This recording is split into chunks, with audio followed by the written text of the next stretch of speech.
What is going on, everybody? Thank you all for stopping in here on the Thursday show. This is just Scrappin. Wednesday nights, we do chat interaction, banter, and challenges. Here on Thursday, it is more of an interpersonal conversation, so we can go down rabbit holes, deep dives, etc. We did announce on last night's show that next week here on Just Scrappin, we are going to have Shannon and Daryl, the Gesslers, DG3 and Lady G3. Looking forward to that. But tonight, we have Silent Al. You guys all know Al. Al is very present in the community, an important community member going back a long way. We'll ask him how long here shortly. He has continuously strived to become a better player. He participates in online and offline tournaments, and he also is responsible for the mentorship program. We'll talk about that tonight. Al, how the hell are you, man? I am doing well. Thank you for having me. I really appreciate you coming on tonight. Hopefully, all of the audio is coming through good out there. Once again, we had to work through that. Yeah, that's okay.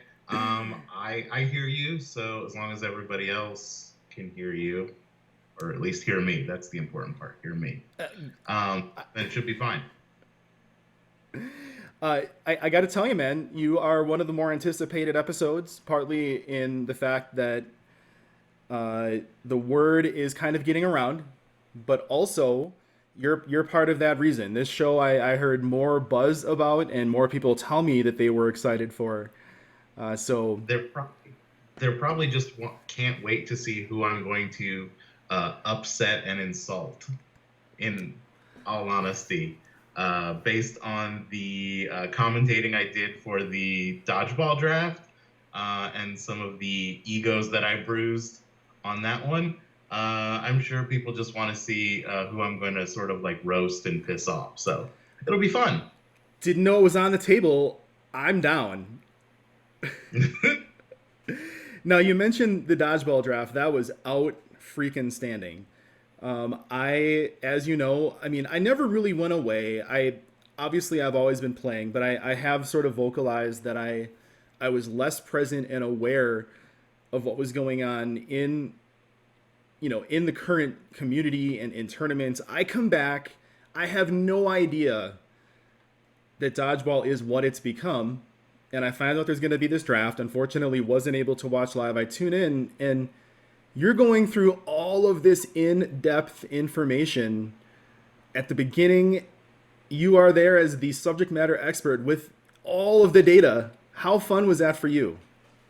That was a lot of fun, and surprisingly enough, not much preparation. A lot of that was just off the top of my head. I think it was maybe like an hour or two, definitely earlier that day. Brian sort of sent me the presentation, the PowerPoint, and was just like, "This is what we're doing. Look through it. Tell me what you think." And just go with it. And the one thing I found was I've done presentations before for like work and things like that. And if I prepare too much, I inevitably get nervous, mess things up, or just sound like an idiot. But if I go off the cuff, it's at least a little fun, or at the very least, you can watch me scramble and make a fool of myself. So yeah, we just sort of went with it, and I think it helped that I've been part of the community for so long that I just knew most of the people involved with dodgeball. So it was a lot of just, it wasn't like a commentator talking about like athletes on the field. It was like talking about friends. It was, you asked me about this player or that player, and it's because I've had some sort of interaction with them over the years. So I know something about everybody. So it was like sitting there spending an hour and a half talking about friends. And inevitably, you have to talk a little shit about friends too because it's fun. And talk a little shit about yourself. And I can relate. I very much feel like this show, I mean, it both Wednesday and Thursday, I'm on a first name basis with everybody in chat and everyone that just comes around. It's very nice to have that background. So we did sort of say it. You referenced there a long time the experience. Do you remember how what month you came in into the? I seem to remember you coming in early into 2015. Does that sound right, or was it a tiny bit later? I we looked at it. Ian, Agent Seto, looked it up not too long ago when I joined the community, and I can't remember. I remember it was around 2015, but I can't remember if he said April or October. Okay. So, but definitely around there.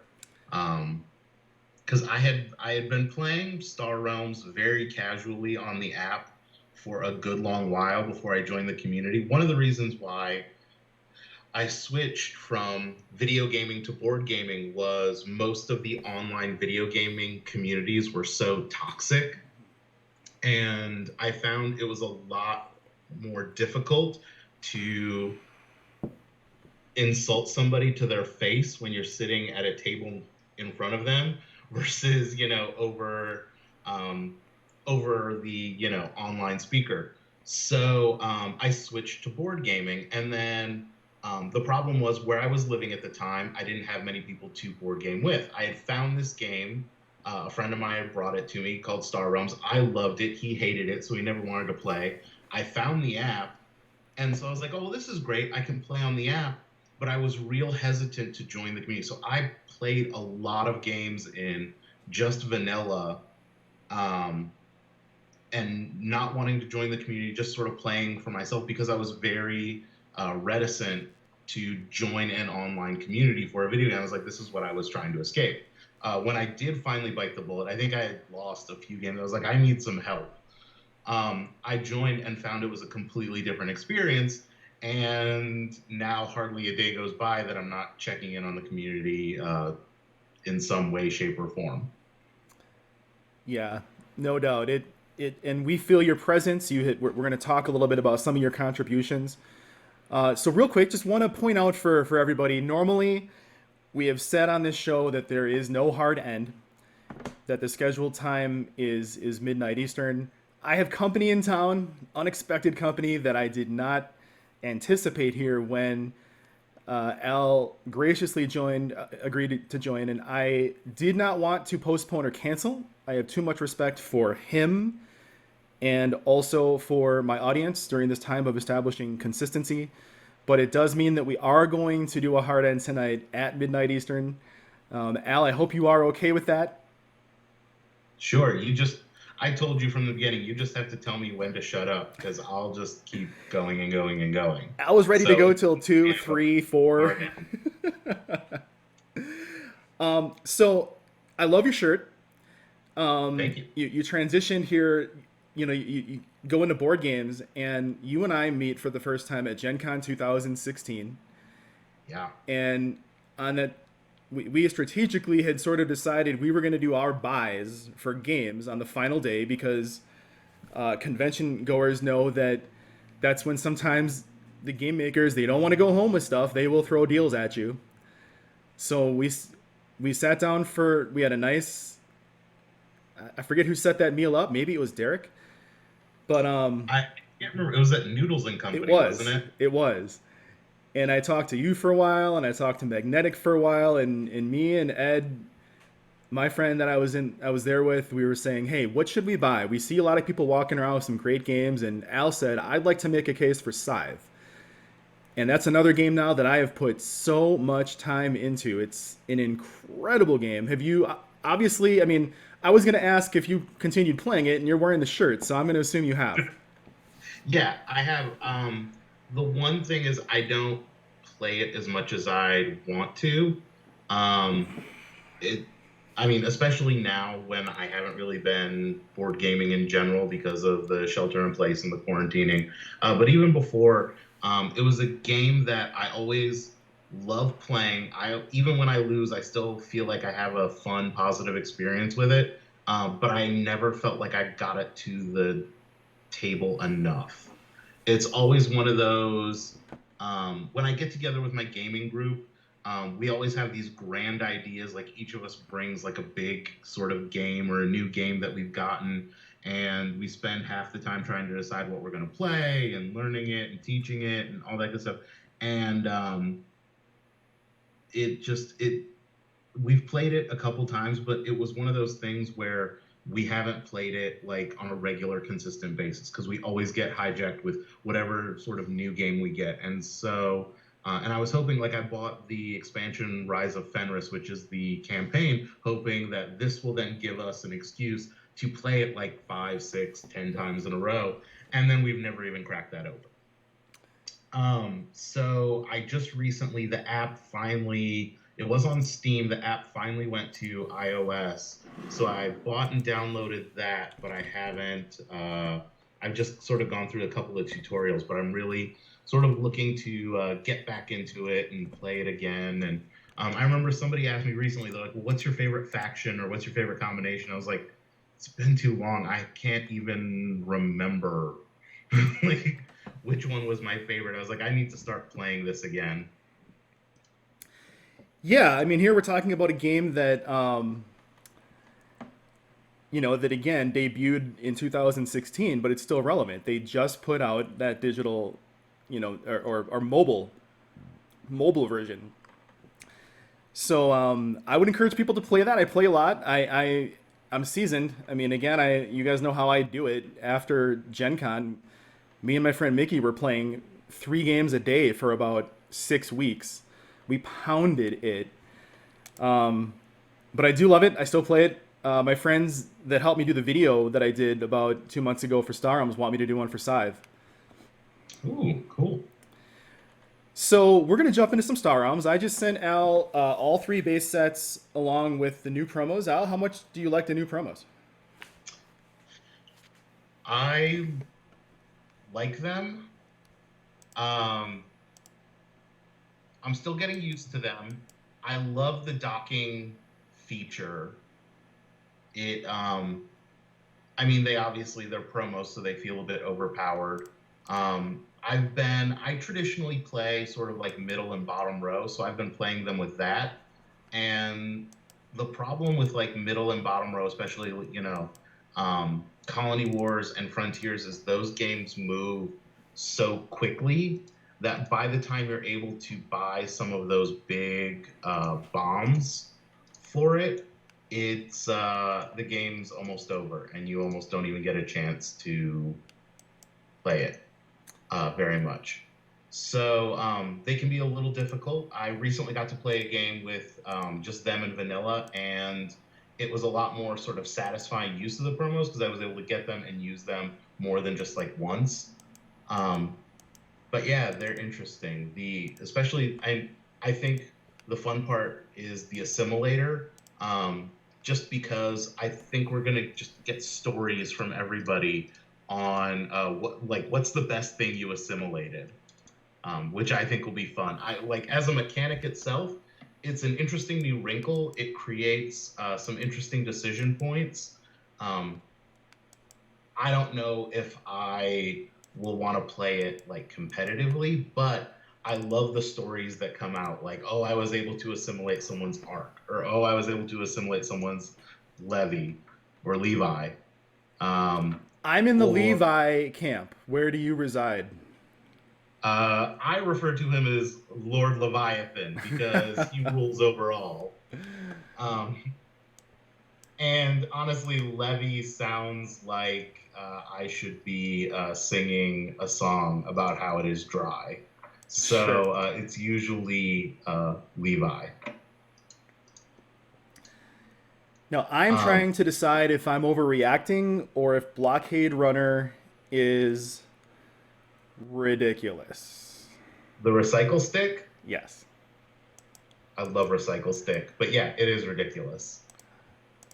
I'm getting several different vibes out there. I mean, I've heard everything from best one drop period to where I'm kind of sticking right now in maybe best yellow one drop, and then I've heard some people saying stop overreacting. It's a good card, but it's usually the first one that I discard if I'm called upon to, and that's valid too. I will say the scrap ability to make the opponent discard and you draw another card. I've been finding lately I have a tough time doing that because I don't want to get rid of it because I like the cycle feature so much. Even towards the like end of games, which is sort of difficult because I've always, as a player, um, I noticed a distinct improvement in my win percentage and my play when I stopped being so emotionally attached to like ships and bases that I bought and scrapping them to then improve my game state. So I've always sort of like, but I bought it because I like this card. Why am I scrapping it to, do something else? And then, you have to shift that mentality. No, idiot. The RAM is not the, end result. The RAM is used to get something better.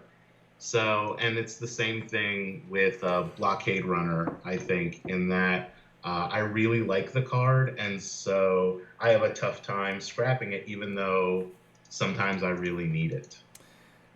Now, Oh, let's something terrible. it is that bottom box to me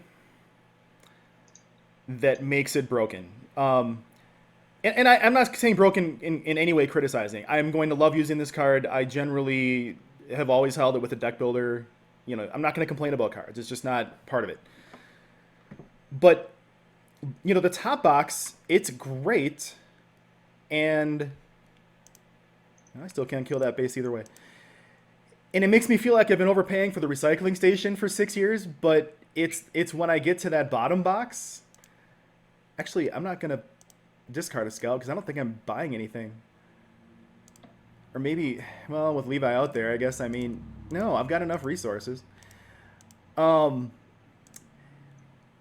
the top box is fun, and there's lots of tricks, and it's why people are processing that card right now, but it's the bottom box to me. I read it and go, this is going to combo me out. This is going to contribute to a 3 or 4 discard hand. Like, this is a 1 cost. Yeah, I had a couple of them. I was able to get a discard 7 on somebody earlier today in a random match, Wow. and I felt kind of bad because I looked, their level was not real high. I didn't recognize their name. Um, so I felt sort of bad doing this to just some like random person. I was like, I hope I'm not ruining this game completely for you. But at the same time, I want to see a discard 7. I did it, and then I think the person just conceded. And So, given you got to be in yellow, but in 2020 you're gonna be in yellow, right? right. Wait, did you just buy the assimilator? I did. I'm gonna try to take that Levi right out of your deck. Uh, Fine. And see, that's the thing is, I think with these promos, they're a bunch of OP cards, but at the same time, which promo set have we had that isn't full of just like OP ridiculous cards? It's sort of you sort of expect that from the from a promo pack. You don't expect they're not cards that you're going to be expecting to play with on a regular basis. I mean, we've seen the backlash with especially promo set 1 with Arc and Mega Hauler that people competitively just don't like to play with those because of the unevenness. So, it's sort of to be expected, but at the same time, they're also just super fun to play along with. Like I said, to me, my favorite part is hearing people's stories about what they assimilated. Um, I say that, and I'm sure I'm gonna watch you assimilate I would love my to. Levi. The trick This is, can I kill you before you do it? this is only my second time acquiring the assimilator, and the other was also on an earlier stream, and I was not familiar with the cards hardly at all, and I almost didn't recognize that it was even in my hand. And then I just ended up damaging out with it, which is I think what's going to happen the overwhelming majority of the time.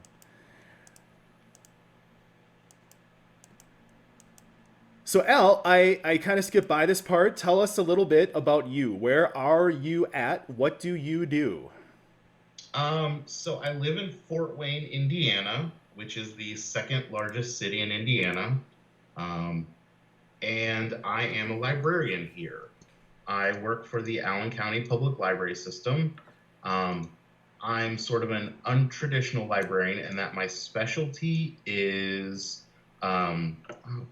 really leaving my best two cards on the bottom, of course. Um, And so my specialty is non-print materials. So what I do for my library is I manage the collections that are not print materials, so not books. So I do movies, music, audiobooks, downloadable and digital content, and then my personal favorite games. They had a video game collection before I came, so I oversee that. But then in the past year and a half, started a board game collection for the library. So what I do is I pick out what games the library wants to buy, make sure they get packaged up. And make sure they're being checked out, and then let customers check them out, try them, take them home. If they like them, they can buy a copy for themselves. It's sort of a passion of mine to introduce board games to a bunch of people who may never encounter these kinds of games. The collection that I develop is very much that sort of specialty. Oh, I've got this. Am I overkilling you? I'm overkilling you because I Have at can. it. I'm all for it. There it is. So yeah, so I love introducing games people never heard of to them and letting them take them home and try them and discovering a whole new world of board gaming. It also, as a fun sort of after effect, is my library. When they do have Gen Con, my library will send me to Gen Con to learn about the new games coming out, try the new games coming out. If anybody's ever been to Gen Con, I don't know if they know about the what's it called? It's called Trade Day, which is the day before Gen Con, which is for educators, game store owners, and librarians to sort of come and find out what's going on in the industry and learn about new games coming out and try them and things like that. It's a really great experience, and I'm really lucky that my job allows me to go do that and actually encourages me to go to Gen Con every year to try this stuff out. Now, I love this, and that's where you first told me about this, and I think at the time you were already pushing games in libraries, but at that time was it mostly just checked out for in the location? Is it the being able to check them out for home use that has sort of evolved further?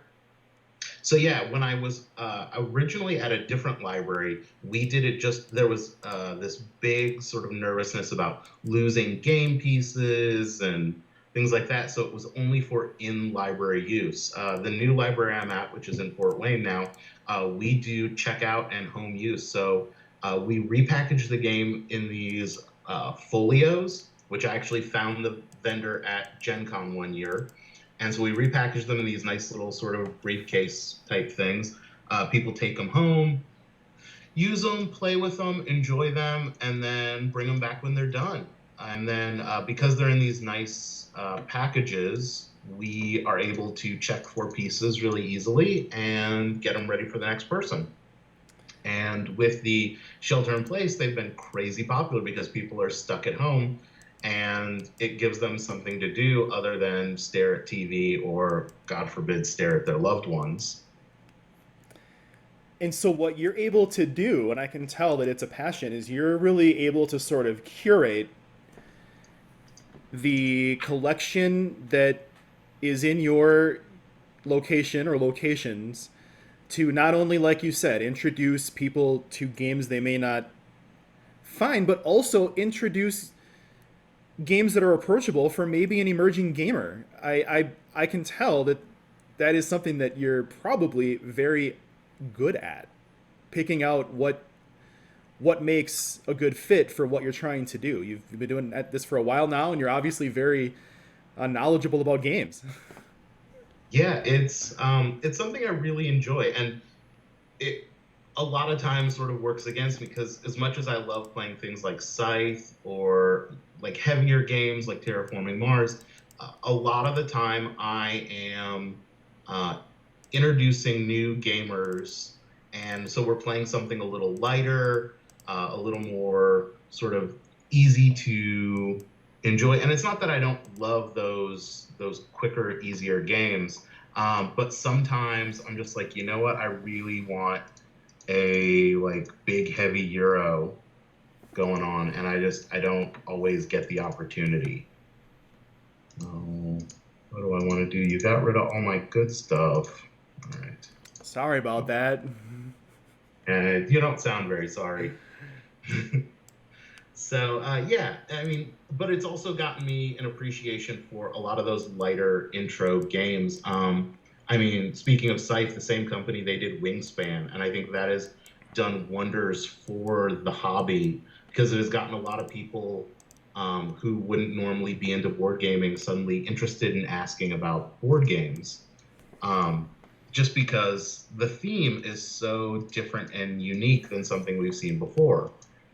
Uh, and I found myself, and maybe this is why I like Star Realms so much. The games that I love the most are the games that are light on rules, heavy on strategy. And I feel like Star Realms really fits that.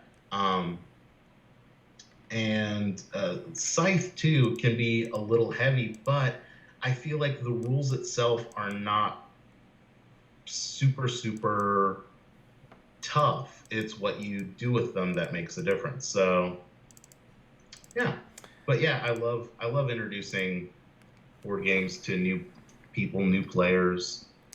Oh, So yeah, Jamie grow. Stigmeyer and Stonemeyer Games are incredibly skilled at taking games that look from the box, back of the box, like they're going to be incredibly complicated, and then when you actually learn and you get down to it and you see that each turn is broken down into a series of very simple choices, and this is a pattern throughout his games. I've not played Wingspan yet. I'm very excited to. In addition to a ton of Scythe, we did play a physical campaign of Charterstone. Really enjoyed that. I have also played some digital. It's a little bit tougher. I think the wow factor for a campaign game like Charterstone, where you're opening up boxes, you're revealing stuff, you're making permanent changes to the game board with stickers and markers, it's a little bit harder to capture that digitally. But I don't want to overlook that they did such a really nice job on that, just making a really great worker placement game. Have you played that? I have bought it and I have not even unwrapped it from the shrink. My friends that I play with who are campaign people, we were like, all right, well, we'll do this one next after finish with this campaign. And then we still haven't finished with that campaign yet. So we haven't even gotten to Charterstone. And then when we saw the digital app come out and with the shelter in place, we talked about, well, maybe we should just play it for the digital. And but then we decided, yeah, because half of the wow is the stickers and the changing and the stuff like that, that we didn't want to do that. We were willing to wait until we could actually get together again and play the cardboard version. So it's one that is sitting on my shelf, waiting for the end of the pandemic. Yeah, like so many of my games, right? I know I have bought, I mean, and part of it is I want to support my local game store, but I have bought so many games um, since this pandemic began that have just, I'm like, oh, yay, here's another game that I will put on this stack of things I won't get to play for another 6 months. Like I just got the Marvel version of Splendor, and I was like, this looks Mm. really cool on my shelf. One we're really enjoying the crap out of that I hope goes digital at some point. I think Star Realms people would find a lot of parallels and enjoyment is Space Base. If you played Space Base, I have not, and I've heard really good things, and I even bought it for my library, but I have not tried it for myself yet. But I've heard very, very good things. really, really fun. Uh, so Al said something a little bit ago that was really important, and that is he acknowledged he wanted to get better. And it's one of those things that defines Al. It's one of the things I knew about Al when I met him. Someone, he told me or someone just made a point. He's really making a push. And that is infectious. And as he told more people, he found out that he was not alone. And Al took it upon himself to put together the mentorship program. And we have seen several waves where Al has took all the trouble to put a post out there, gather people, take the people that want to get better, and take the people that are capable and willing to help people get better, put the time in, play games with them, chat with them, make suggestions. And it was a unanimous success. People raved about it enough that you did do the multiple waves. Can't thank you enough, man. Let's talk about that experience. What was it that... Tell us about the origins of it. So part of it was I wanted to get better. Part of it was I enjoyed the community so much and I wanted to give back. And at the time, the only way people were sort of coming up with ways to give back to the community was to start some sort of tournament, host some sort of tournament or league or something like that, which nothing against that. They're great. I loved them and would play in all of them. But I wanted to do something else. I felt like, everybody's doing a tournament. What can I do that is different? And by that same token, I was in a point both in my sort of Star Realms career, but also in my personal career, where I wanted to, I'd sort of establish myself, but I wanted to get better. And with at least librarianship, I had some really great mentors to help me get better and become a better librarian. And I thought, why can't we have that for Star Realms too? Especially since in the community, which was much smaller back then, we had so many really great players that I looked up to who were so approachable and so willing to share information that it felt like why can't I take advantage of this? So I did that. I thought, at the very least, I thought it would be a great way to sort of teach some of the newer community members some of those unwritten rules of playing and competing in games here, like sending your challenge, reporting your wins or losses, things like that. And then it sort of, in my mind, then evolved into strategy help.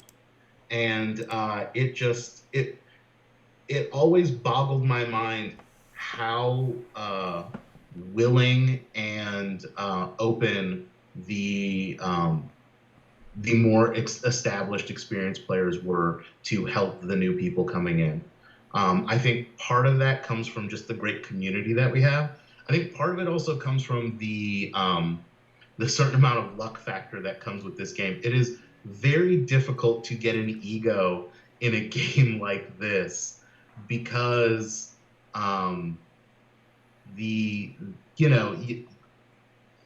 you can make every right decision and still lose a game. So it's tough to get too much of an ego. The game will humble you every chance you get. I mean, I say this as the person who they named the double whiff after. If I don't know how to be humbled by this game, then no one does. So, but it keeps our community humble, and it keeps those more experienced players humble and sort of willing to talk about it and help each other. And I think that was just a great thing. So why not organize that?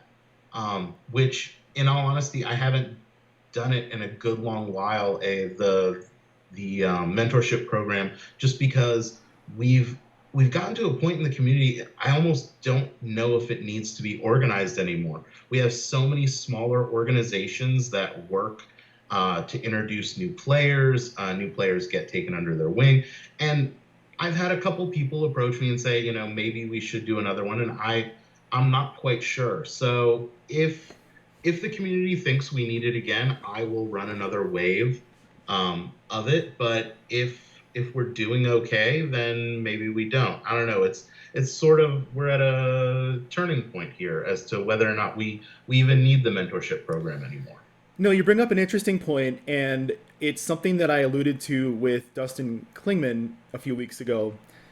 Our group that was newer to the game and looking for guidance, assistance, mentorship, a lot of them have stuck around now for 3, 4 years or more, and they're pretty good. They've one of the challenges I'm sure you had in pairing is that now sometimes you'll have people sign up, but you're like, okay, you're probably someone I was looking for to be a mentor, and you're asking for a mentor.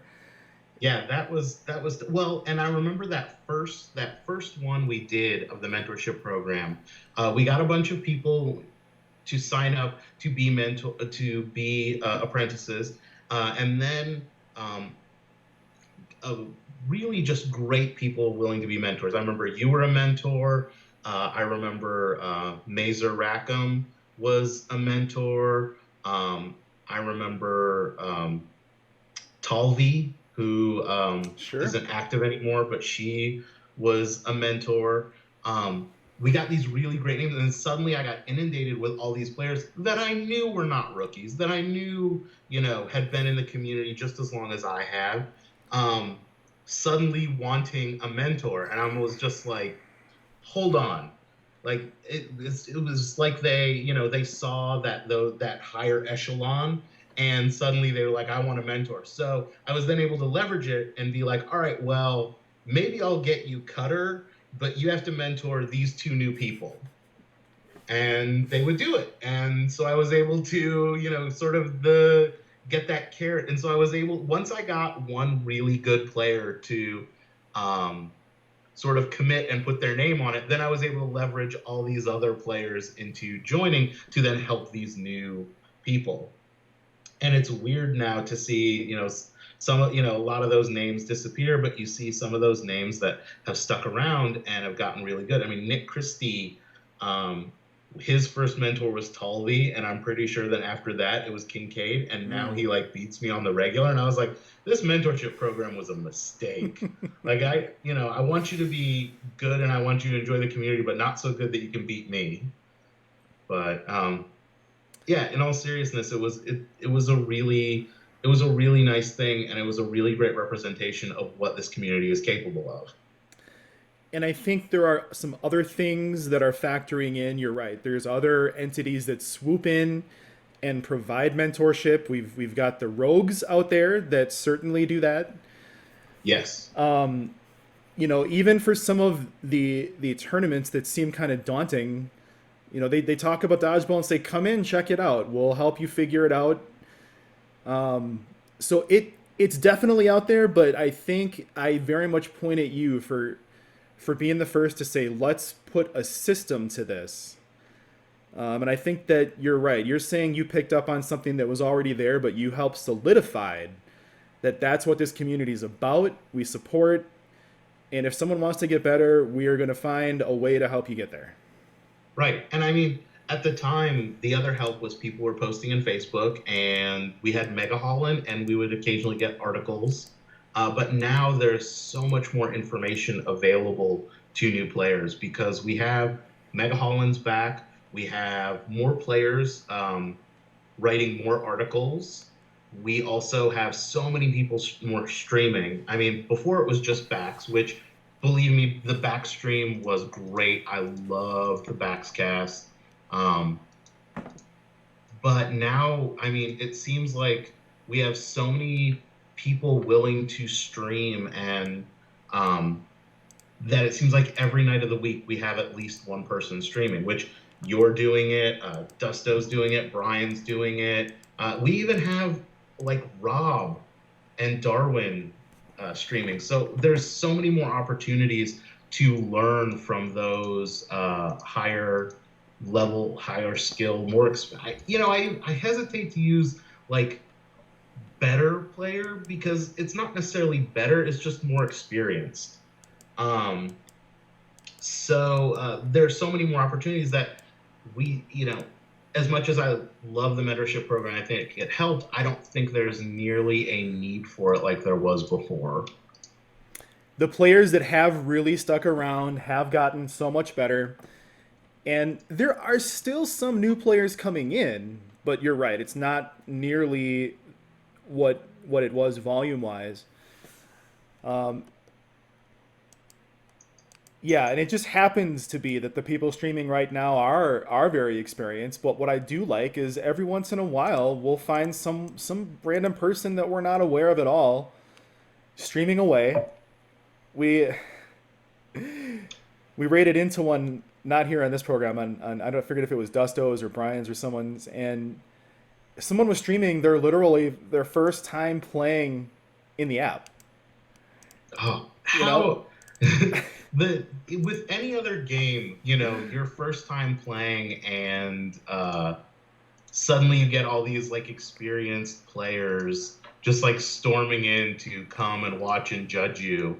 It can be sort of nerve-wracking, and I mean, it's it's tough as an experienced player to pay attention to the chat, make good decisions, pay attention to your opponent. But to be playing it for the first time on the app already, and then have a bunch of us storm in, and I always think of Brian just with the mistake every time streamer makes a mistake. Um, it's got to be sort of tough for them. But at the same time, we're a pretty good community and we're a pretty forgiving community. So it isn't nearly as bad as it could be. Having being a new streamer and having a bunch of, hardened Star Realms that suddenly show up and heckle you. just when I think some of the expensive stuff is clearing out of the row, we find a Colossus. Yeah. Hmm. I think my favorite thing about the Colossus is it made the pulverizer just that much better. Yeah, the very first stream I did where they were live, Dusto did just that in a big combo out to me. Before I ever got to even play with this thing, yeah, for 9, that's ridiculous. Yeah. So Al does want that bacon. What's up, Dusty? Hello, Matthew.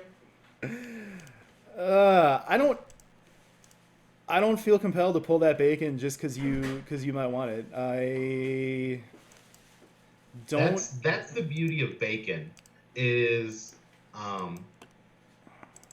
it's sort of a damned if you do, damned if you don't. Like, you don't want to buy it yourself because it's not great for your deck, but at the same time, you're not super excited to see me buy it either. And I think that's what makes the sort of fun part of it. Now, the mentoring, obviously it's manifested itself here in Star Realms in the community. Does that have its roots anywhere else? Did you find yourself mentoring in games prior or in your role now? I mean, do you do hands-on teaching with some of these games with people? Not so much. Well, so at my local game store, I've become very good friends with the game store owner, which is a great relationship to have, especially since as a librarian, I'm buying games for my library. Instead of going through a distributor or anything like that, I go to the local game store. She helps me pick out games that are good for the library, may introduce me to stuff I don't know. Even during the year when I would go to the game store at least once, if not a couple times a week, she would get new demo games in and let me try them, knowing that I would probably, buy it for the library. So with that, as sort of a turnaround of that, is she always knew I was good at explaining games. I knew games. So when I would be in the game store, she would sort of grab me and be like, hey, can you teach this person this, or can you run this or that? And I would. So that's part of it. But in all honesty, mentorship, it came more from my professional life. As a librarian, I had some really great mentors when I was coming up as a new librarian. And then I also got the opportunity to mentor other librarians as I went further in my career. I was also very involved with the uh, local sort of library community. So what I would do is I would give talks at we have library conventions that we go to and go to seminars and things like that. And I would go and give talks at that. You got rid of the Colossus, and then this happens. I gotta ask, Um, Al, how does a library convention compare to one of our game conventions? um, I will say a librarian convention smells better. Um, I believe it. funny thing, so one year, the a national library convention was in Indianapolis, and it was the same week and weekend as the Indianapolis Comic Con. And the joke was you saw a lot of guys in bow ties, and you weren't sure if it was a librarian or a Doctor Who cosplayer, but you knew they were there for one of those two conventions. And you saw a lot of crossover between the two. Um, but library convention, I'm supposed to be there to work, so I'm supposed to be there to learn. And I'll tell you, not nearly as exciting.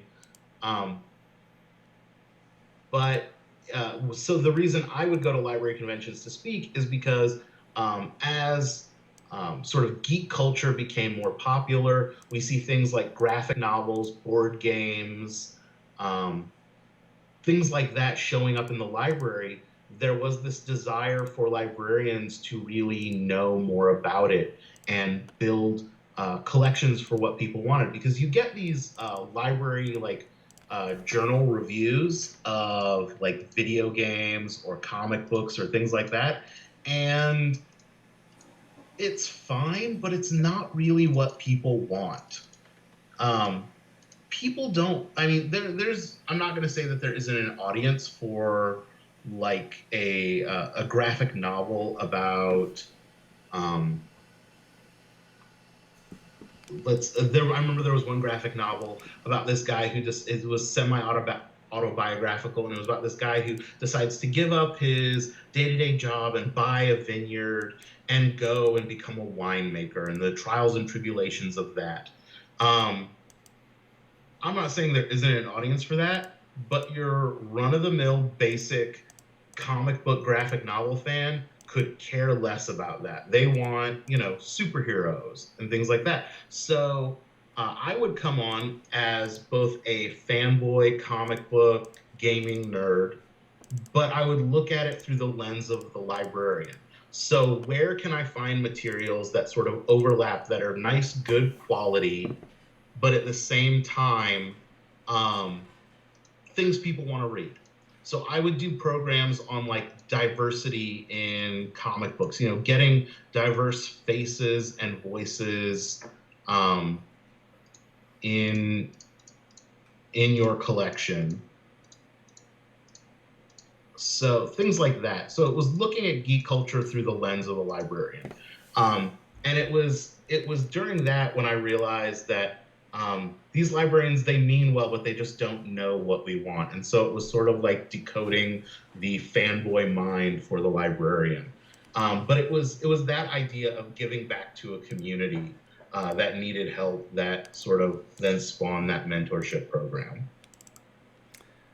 So dispel some myths for me. Okay. Is the Dewey Decimal System dead? No. Well, it's not, but it should be.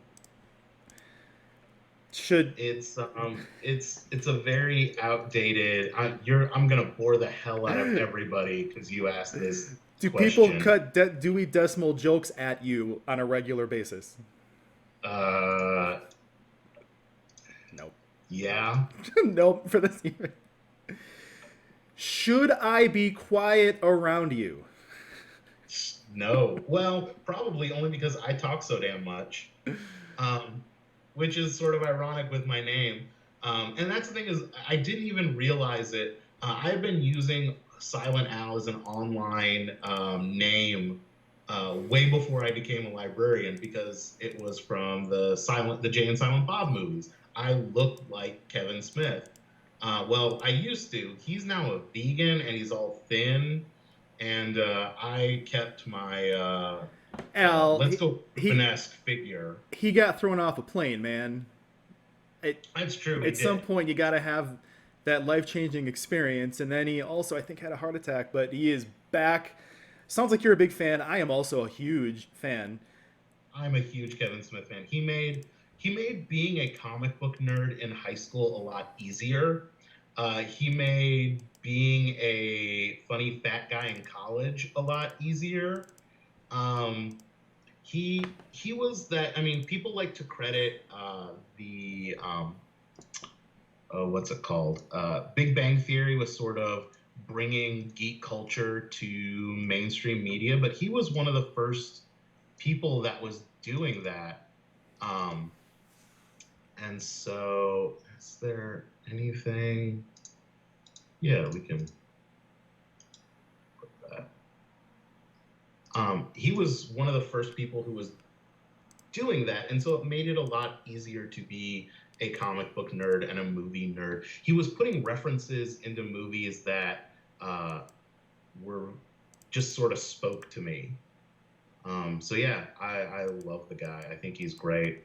I even watched. There was during the quarantine, there was a terrible show on TBS where they got celebrities to just make like little viral videos, and then you'd vote on them and stuff. And I think he won it.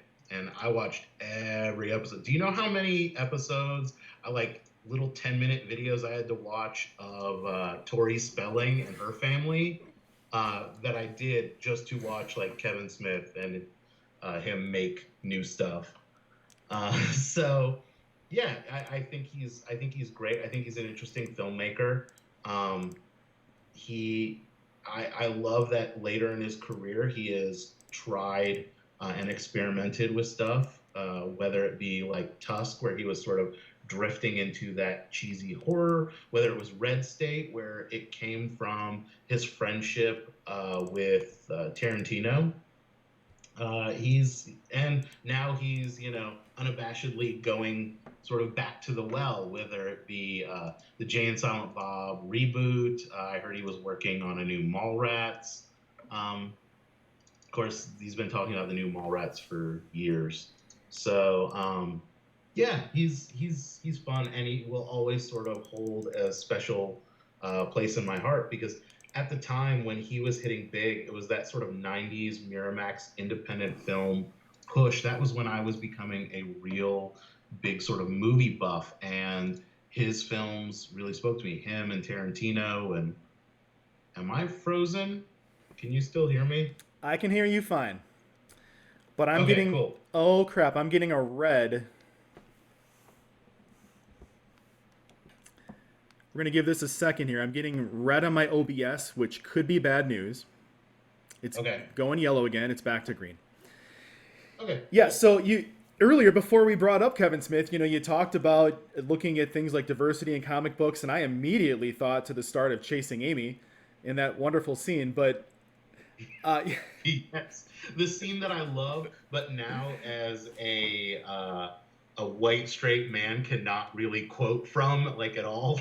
yeah. No, certainly we're not going to do so on the cast, but yeah, I think my favorite of them is probably Mallrats. and then I think probably Clerks, and then I think my honorable mention is Clerks 2 because I really came in with low expectations, thinking I don't know that we need this, and then it's tremendous. I love it, and I'm Yeah, gonna have a similar thing going in if there is a second Mallrats, and I'm hoping that he will exceed my expectations again. yeah, I hope so too. I mean, I enjoyed the Jay and Silent Bob reboot. It didn't quite do it for me as well as Clerks 2 did. I think Clerks 2 was really uh, it was a really good sequel. And I'm not sure, but at the same time, I mean, I'm gonna be real honest. There Kevin Smith will, any new Kevin. I watch so many movies on a daily, weekly, monthly basis that it's not like I'm not going to watch it. I mean, but I always seek his stuff out anyway. Um, so, I mean, that's part of my job is I oversee the movie collection for the library. So I consume so much media and so many movies and TV shows. I mean, my computer setup at work is I have three screens, and one screen is just with the DVD-ROM, like running movies or playing Netflix or something. Is this my second cutter against the cutter? This is awesome. Um, is just watching tons of movies. So I watch everything. I watch stuff that I love. I watch stuff that I hate. I watch stuff that's intended for me as an audience, stuff that isn't intended for me as an audience. Because I've gotten to the point where between going to like getting my film degree and then being a librarian and buying materials for people that aren't me, I watch movies very differently anymore. So I watch a movie not to see if it's necessarily bad or good, um, in that I enjoy it, but bad or good in that um, is there an audience for this? Are people at my library going to check this out? And if they are, who are they and which branch do they go to? So it's yeah, I watch a lot of movies, a lot of TV shows. Um, but at the same time, as bad as any Kevin Smith movie can be, I will still watch it and enjoy it and have a ton of fun. Yeah, no, I and we'll leave this topic here shortly. I don't know that everyone listening is as into the Kevin Smith movies as I am. I think what was hard about the reboot is Clerks 2 was a sequel to a pretty good movie. Right. Jay and Silent Bob Strike Back was fan service and cameos, and it really wasn't an attempt to be a good film. And so a sequel to that is just gonna be more of that. And you're right, he's making it for the people that are gonna see it guaranteed. That's you and me. Yeah.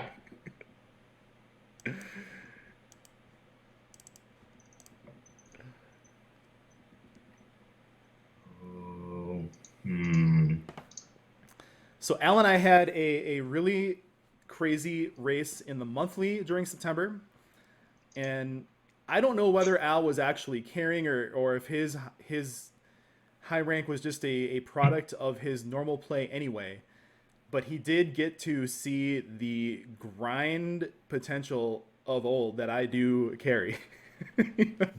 It's yeah, well, I'll be real honest. So since I, the quarantine has done wonders for my grinding. I have gone up so many levels this year just because of shelter in place and just playing a ton of Star Realms. Um, but then when I saw that you were at the top of the month, I was like, oh, well, now I gotta try for this. I gotta catch Matt, especially if I'm seeing him the day after it ends. And I was keeping up pretty well, and then I had a rough weekend where I didn't make much ground, and you sort of pulled away at the end. So So to yeah, be but it fair, was oh, go ahead. yeah, it's been a lot of just me grinding during shelter in place. I was looking at it. I think I was in the before shelter in place started. I was in the like level like the 70s.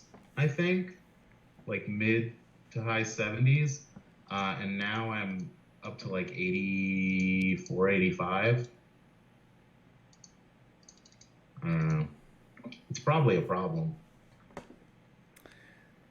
Now, so this for me really was the missions push, and the way that I try to process and get better at games really is the devoted grind. And I was looking at it. I mean, it was a really solid 5 weeks, about 250 net games in the queue, net wins. And I was trying to think back where that rates, because someone asked me like, is that near the top? And I'm thinking it's really good, but I feel like, I don't know if you can remember, but I feel like there was a Benjotron month and maybe several Ola months where he reached 30 or above on the monthly. Does that sound right? Yeah, something like that. And I remember early on looking at stuff, yeah, Benjotron and Ola, just the sheer amount, and I was like, how do you have time to do that? How is this game still for? How are you doing this? And now I'm not reaching necessarily those same levels, but I can understand it a lot more. Um, and part of it is I'm not able to game in my regular life anymore, so it gives me a lot more opportunity. But also having the new set drop and wanting to grind a bunch of games with those, and uh, just playing in general, it I will say a lot of our events keep things really interesting and get me used to playing a lot of high volume games. And then when there's a gap in some of those events, I then find myself just queuing a ton of games. Yeah, it's no secret that I grind pretty hard.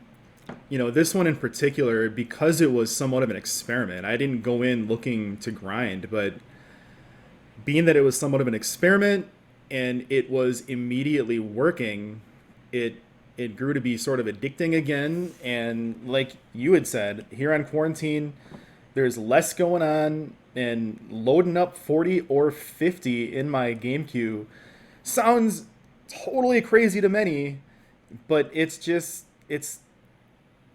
you'd think that's constant turns. There's still lulls where I'm waiting on people, and and I'm tempted to hit new game more. Yeah, that's the thing is I'll sit there and I will want to play, and so I'll queue up a bunch of 48 hours, and they're not playing back immediately. God forbid I actually just hit up a real time game, but no, I'll queue up like 8 48-hour games just in the hopes of someone like playing back. Oh.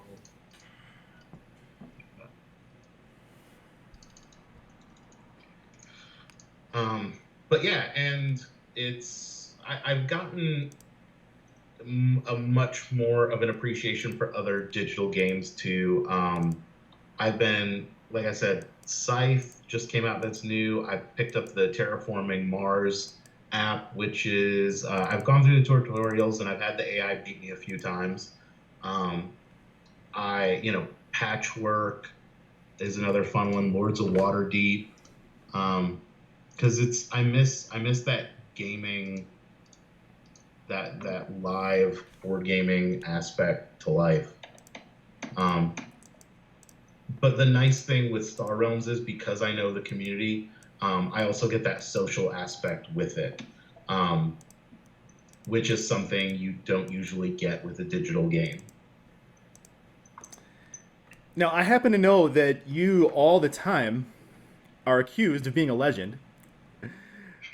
Uh, I know. people, Uh, you so, have a reputation preceding you that good game, by the way.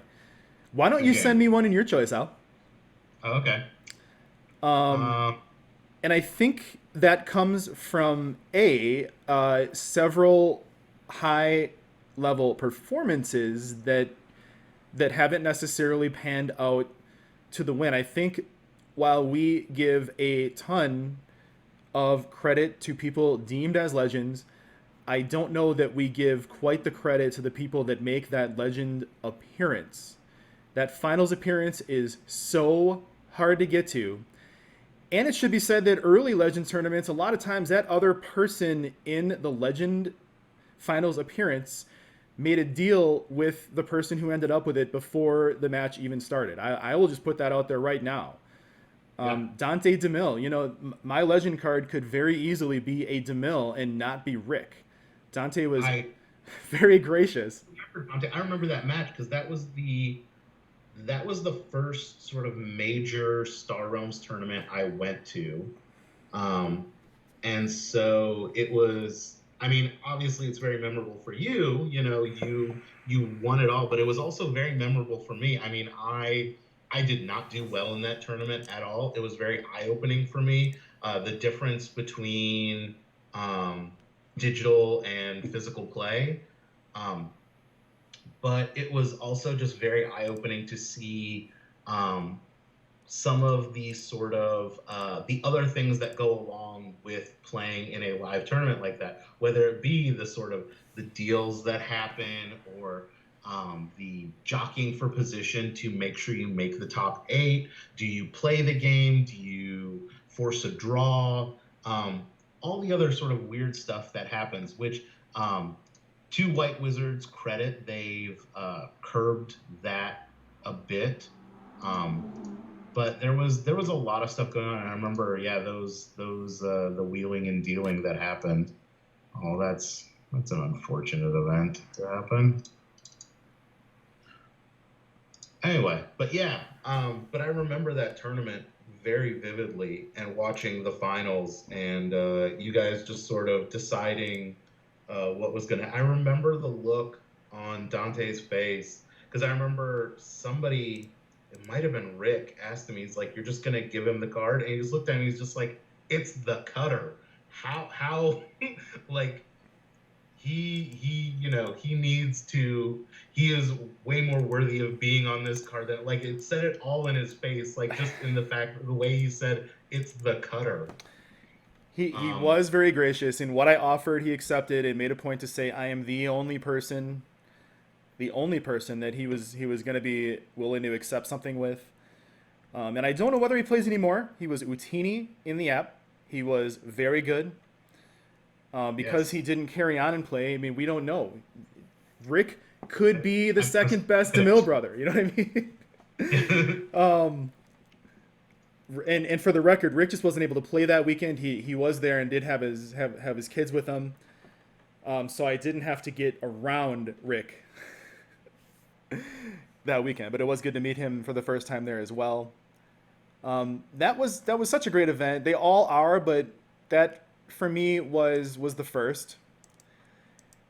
Well, I still think I mean, with Gen Con, the other thing is I've won 2 Gen Con events, but they've all been money events, which I think goes to prove, despite being a librarian, I am motivated by money more than glory.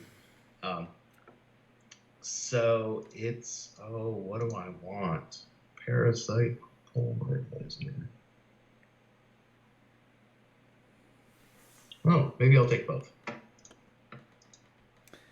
Now, I think again, the reason I think some people do attribute you to maybe having a hero card. You have had some high profile finishes. Tell us about, what was it, one White Wizard games that you had 2 second places? Is that what I remember correct? So yeah, with White Wizard Game Fair in 2017, I was coming off the money win at Gen Con in 2017.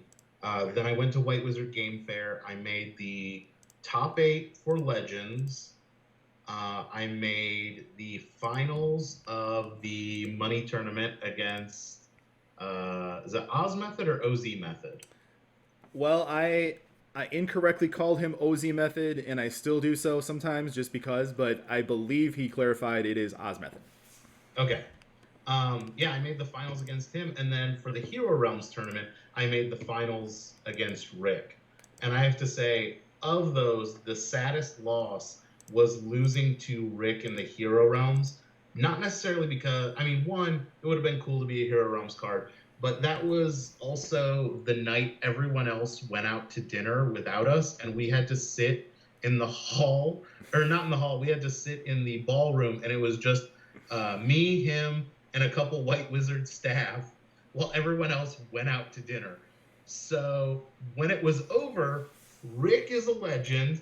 I have nothing, and I missed dinner with everybody.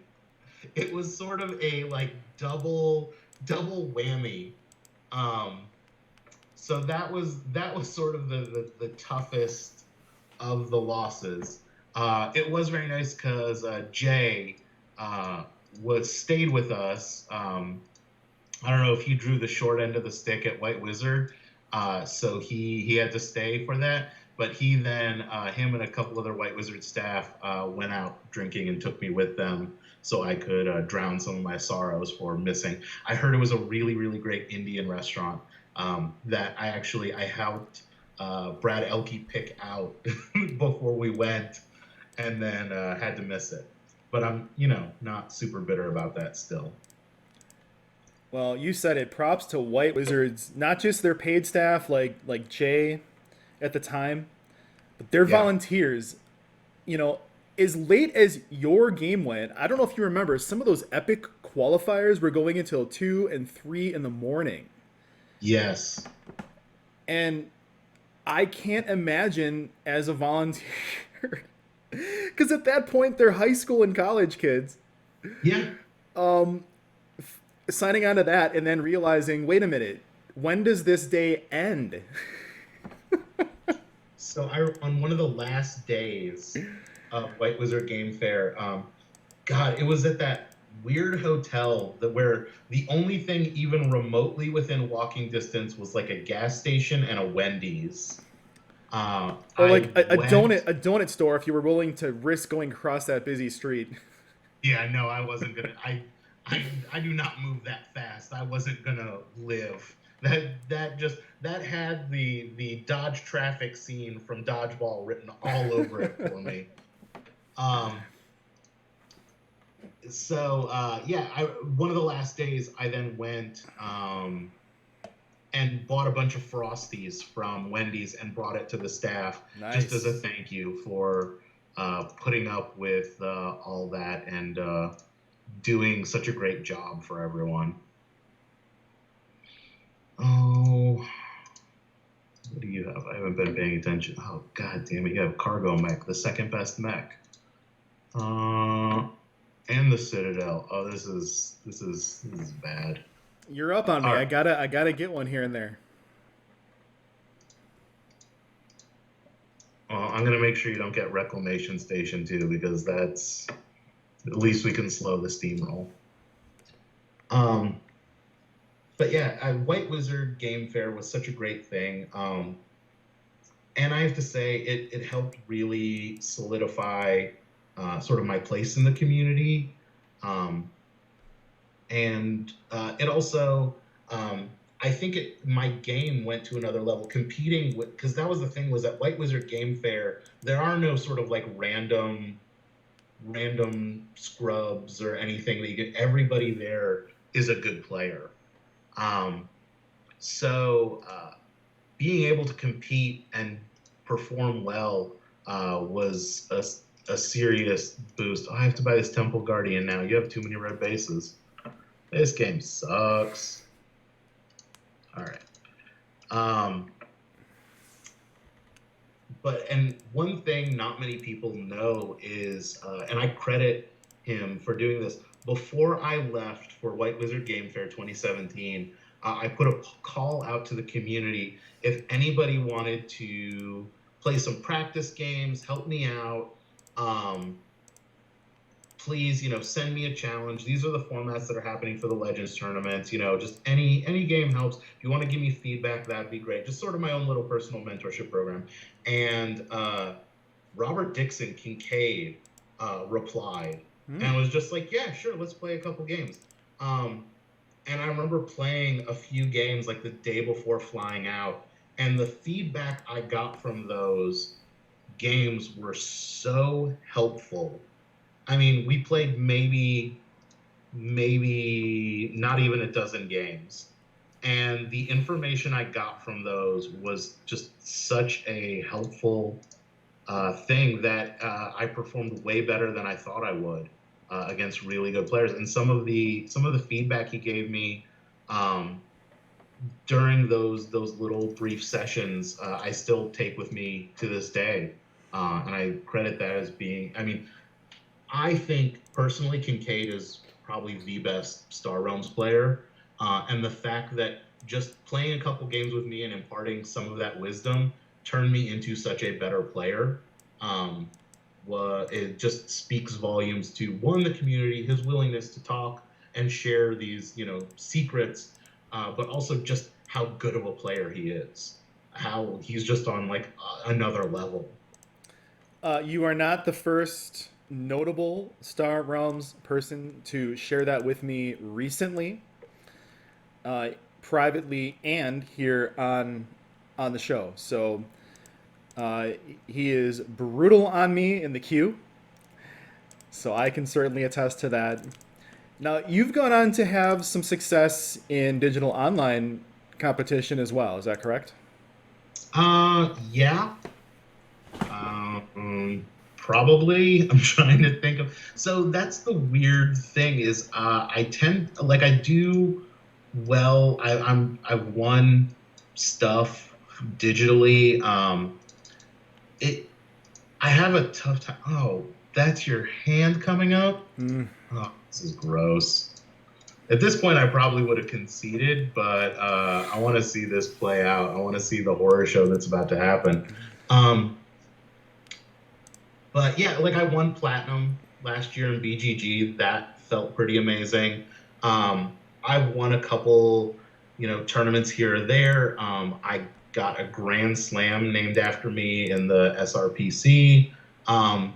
So I've had pretty good success. I always feel very lucky when I win one of these major events. Um, I know people sort of revere me as being a really, really good player. I don't necessarily think of myself as a really good player.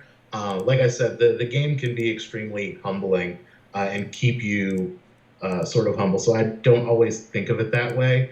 But I think also the digital stuff doesn't feel necessarily as real to me as those live tournaments.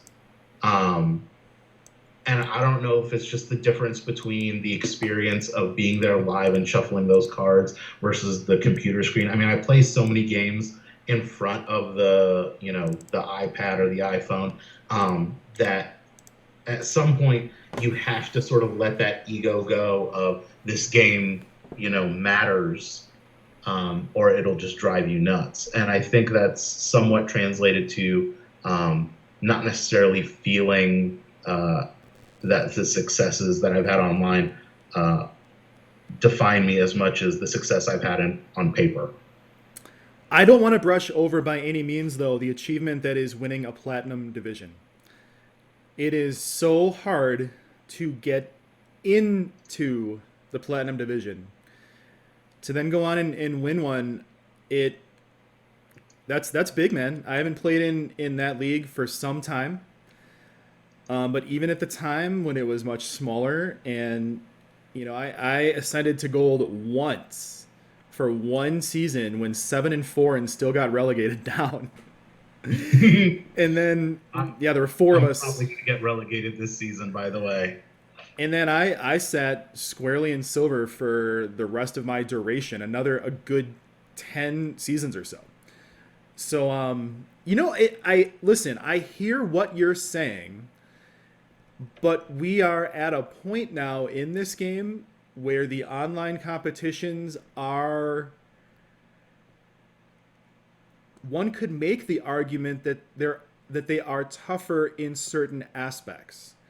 And Oh, by all means, the competition can be very, very difficult online. I mean, nearly every player you're playing is competent. I mean, I'll fully admit, the when you go to like especially the money tournaments at Gen Con, you get a lot of very casual players who aren't part of the community.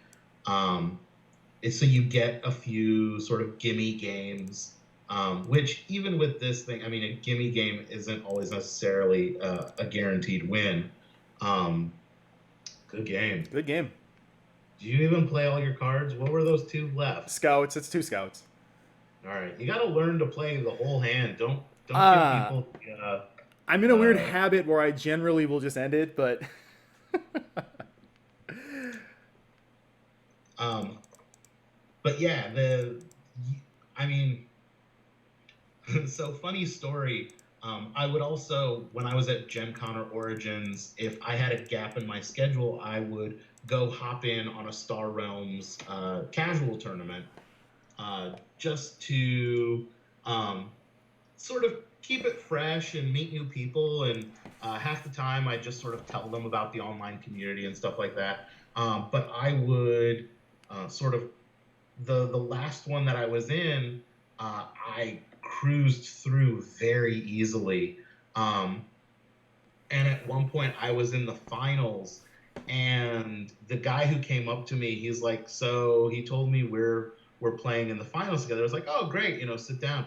And he's like, "The guy who sent me over from White Wizard apologized to me that I had to play you." I was like, "Oops, my reputation is preceding me here." And I was like, "Well, I'm sure you're a good player too. I mean, you made it here to the finals." He's like, "Oh yeah." He's like, "I have the app." He's like, "I can really." He goes, "I beat the hard AI like most of the time," and I was just like, "Oh, this is not gonna be. This is not good." And the thing is, the prizes are all stuff I already have. I have those playmats, I have the boxes. So we played, and suddenly I switched from competitive mode to mentor mode. And we sort of played, and I was sort of explaining what I was doing, and I still beat him. But when it was over, I just gave him all the prizes. And left, and I was like, never ever again go into a casual tournament, because there's, you know, I think of it as I just want to go and sling some cards for a while. I forgot that there's a whole other side of it, of just these super casual players, and it's an opportunity to get them excited about the community and excited about the game, and not to just smash them into pieces and make yeah. them regret, entering this tournament. Um, so, but You're it's the touching same on thing with those something that's money really tournaments. You get those casual players, and it's not the same where if we have these Legends tournaments online, where there are so many people who are, very, very good and competent at this game. yeah. Yeah, you're touching on something that I feel, and I know you empathize with it. You just expressed it. You want to be a mentor at all times. It's hard to turn off.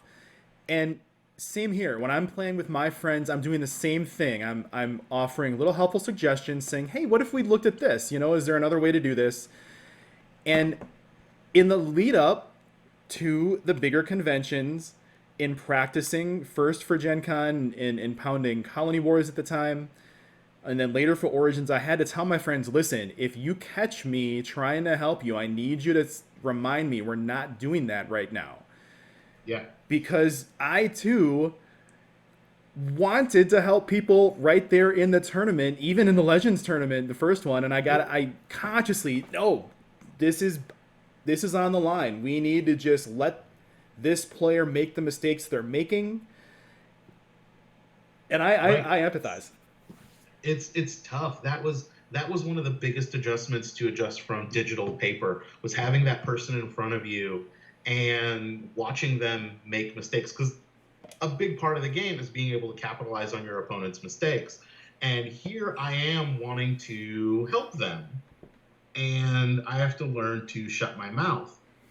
The other side of that is also understanding um, what is a mistake versus what is a violation of rules, and you as a player have to maintain game state. Um, but at the same time, yeah, you see somebody making a bonehead move, and you want to step in and help them, and it's just oh, there is nothing. Okay, I'm gonna do this then. Make sure you don't get anything good either. Um, yeah, you want to help them, and especially if you go to these conventions and it's somebody from the community, you also it's tough to want to beat someone that you know and like. I remember one of the origins that I was at. It was Philip Rollenpaw. Mm. It was his first time playing uh, with the actual paper cards. And I sit down with him. It's his first game, and I can tell he's nervous, but at the same time, he whips me all the time online.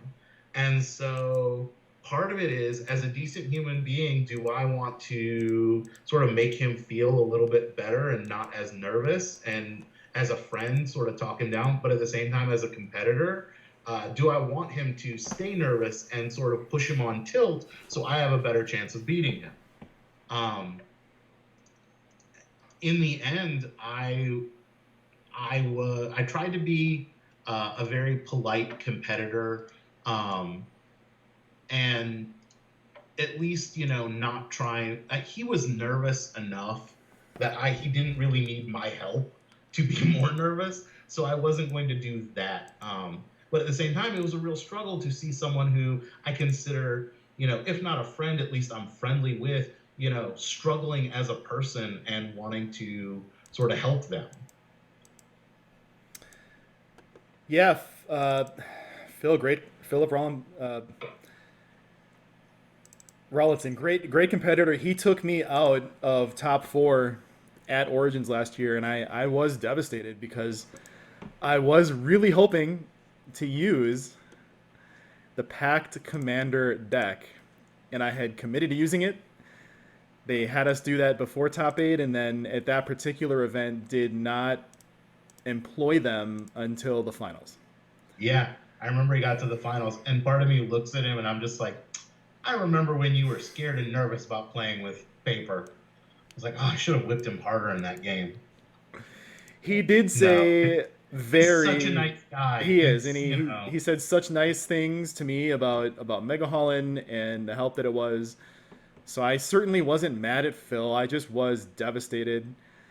And then yeah. he goes on. There's that other flip side. We run into players at conventions and casual tournaments that don't play in the app or don't participate in the community, and we kind of expect they're gonna flop a little bit. But it turns out that Phil and then later at Gen Con we get winners that are not at all part of either, and prove to Oh, be extremely competent and just come in and aren't phased at all by names or so reputations or anything.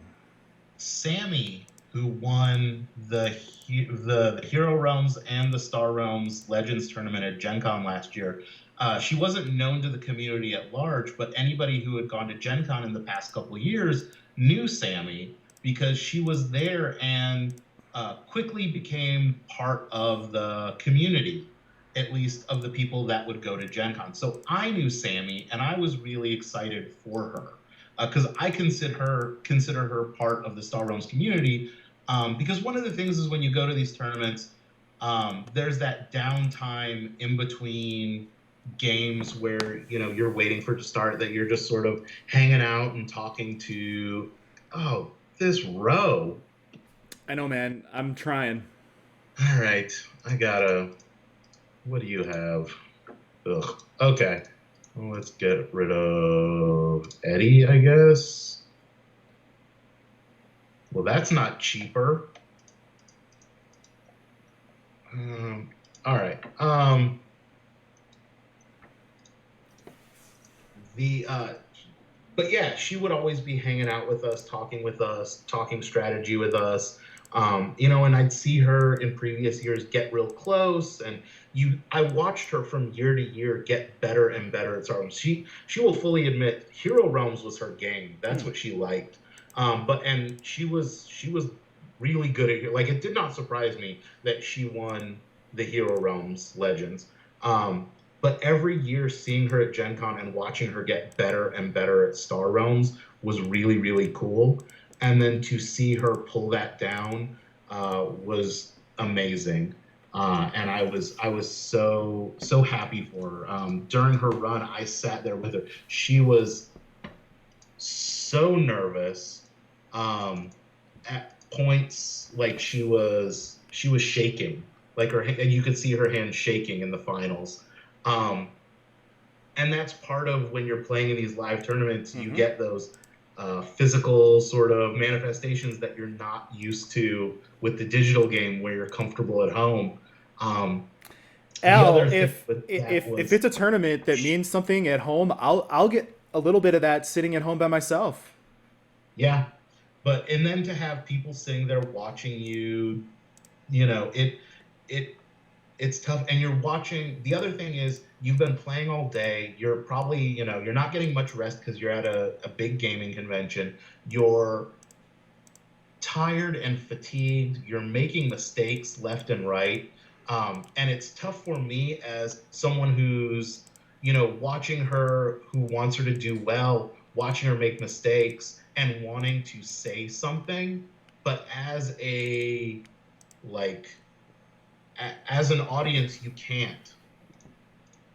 Um, and that was really tough.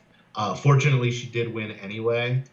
But it was a very very exciting, very interesting uh, game, um, and series, and it was great that she won. Like, um, as much as I want to be a legend, I I was really excited for Sammy for winning and then winning both. It was an awesome feat, and I'm super super proud of her for doing that.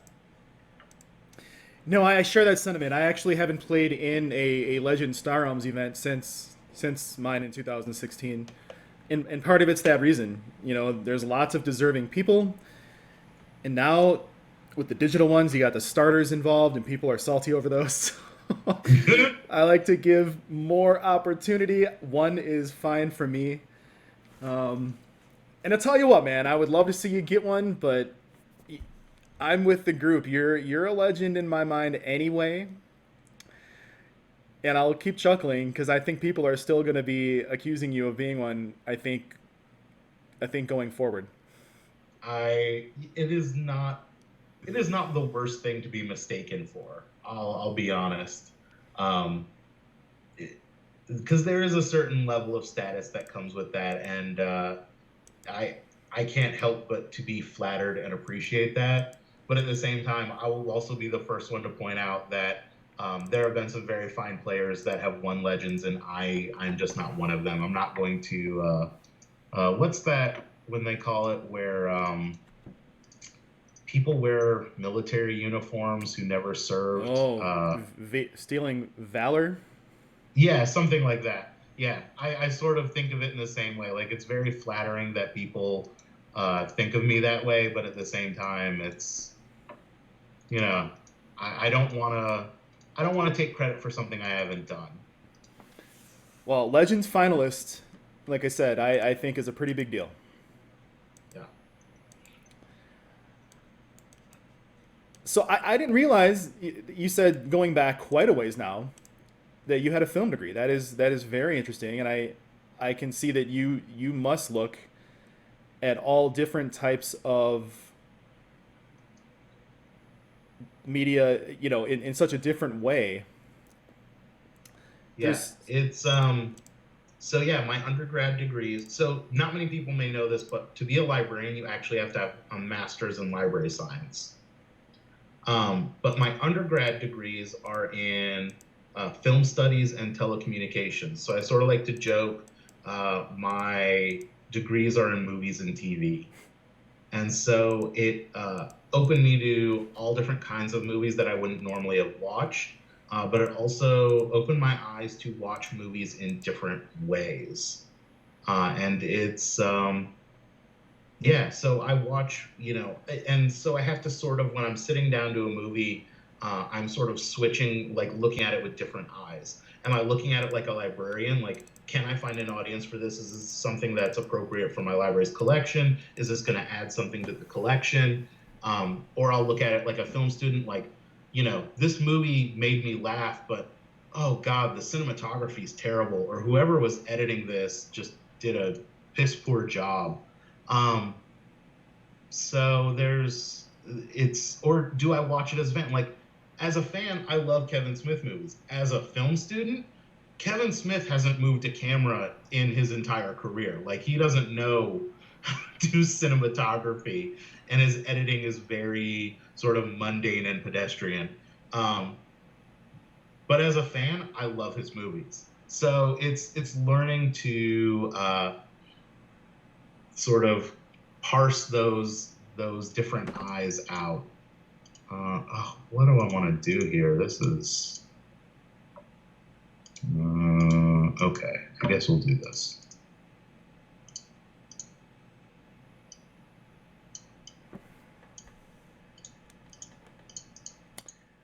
Who are some of the other filmmakers that excite you more recently?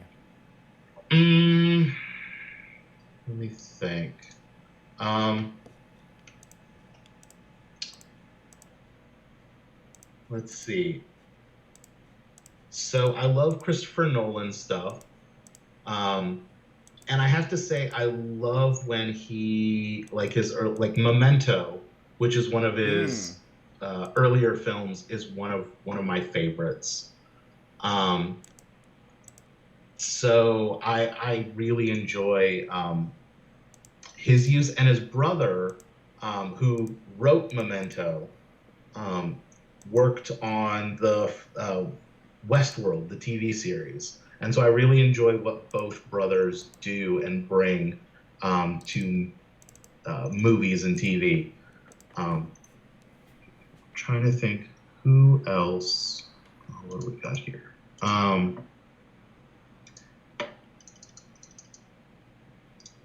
I mean, I still enjoy Tarantino stuff. It's become sort of, ridiculous, but I love his stuff. Um, and a lot of my inspiration comes from those 90s like indie filmmakers who have then come on to, did you just get those bases right back? I worked so hard to get rid of them. Sorry, Um, buddy. that have then become, sort of Hollywood filmmakers. So, like Christopher Nolan, like I love him from Memento, but everyone else knows him from like Dark Knight or Inception. I love Tarantino from like Reservoir Dogs, and Pulp Fiction is not like that unknown film, but most people, think of him more for his recent stuff. So, yeah, those are. I'm trying to think. I love a lot of the older filmmakers. Like honestly, um, Alfred Hitchcock still is just good game. Good game. Uh, is to watch his older films and just to see how they compare to modern stuff is amazing with the resources he didn't necessarily have on hand compared to what they have now is just spectacular. um, and I still love going and revisiting that stuff. I almost think having a lack of budget and a lack of um, sort of opportunities and resources really can make for some very interesting filmmaking. Do you think that the circumstances with Corona and suddenly being offered feature current movies at home, is that going to start becoming a norm? Are we going to start seeing theaters close down long term, or is there a part of the population you think that will always crave that My experience? As being a person who always craves the theater, I call it the theater experience, where it isn't just like going to the movies, it is going to the movies and seeing movies with an audience, not with just other people who are your friends, but strangers, and getting that whole sort of um, experience where a comedy is funnier when you hear other people laughing along with you. um, I love that theater experience, but my fear is that that is going away because it was the theaters were having trouble before, And this, Corona has not helped them. And you look at the examples during Corona where they had something like Trolls World Tour that went direct to streaming and then to DVD, made a ton of money. And we don't know if it would have made that much in the theater, but it did very, very well on streaming versus something like Tenet, which Christopher Nolan wanted in the theater. He's like, it needs to be experienced big. It needs to be on IMAX. You need to watch it this way. And that movie has just severely underperformed. I'm sure it's not because it's not a great film, but because people are scared to go back to the theater. And for them, that risk versus the reward was just not worth it. Um, and so it's scary to think that the theater experience could be going away, because I enjoy it so much. My one sort of saving grace is that drive-in movie theaters got a resurgence, and I love the drive-in. And I'm hoping that sort of drive-in resurgence is an indicator that there's still a desire for that theater experience when things are safer again. So I'm hoping the theaters come back because I enjoy it so much. But I can't say for sure. I mean, 6-9 months ago, did we think, anything would be like it is now? It's tough to forecast for that. But I know major like Hollywood studios are not wanting to release stuff. There was, we saw things like Black Widow and Wonder Woman, big tentpole films. They got pushed back, and then they were supposed to be like October, November, and then after they saw how Tenet did, suddenly they're being pushed back to next year because there's this fear that people are not ready to go back to the theater, and it's sort of sad and scary. Yeah, I hear you. Even before Corona, it did feel like the industry was kind of saying, "Hey, look, please come in and just pay $6 for a soda so we can keep this going." Yeah. And a lot of theaters, I'm sure, here and I'm sure nationally, I'm sure by you, are doing creative things to try to offer it to people that might not have looked at it just going to a movie before, perhaps offering alcohol. I know some of ours will kind of do an unlimited, popcorn and soda deal for you, things like that. Drive-ins are coming back. That's awesome. But I'm guilty. If I'm not dating, I'm probably not going to movies. I wasn't really being supportive of the theater industry too much before all this. So I can't be that person that's going to be super bummed. I was that person that was super mad when Hostess went away for a while, and I'm like, oh crap, I haven't bought Hostess in like 2 years. Yeah. Well, I mean, and so I was one of those. AMC has this thing called Movie Pass where you pay a flat fee and then you can go see like up to 3 movies a week. And so I had that, and I would go to the theater at least once a week, every week. And I'd see all sorts of weird, random stuff because I was like, I'm paying for it anyway. I might as well give it a try. I have a free night. And as much as I love the theater experience, I can also get real irritated with the theater experience.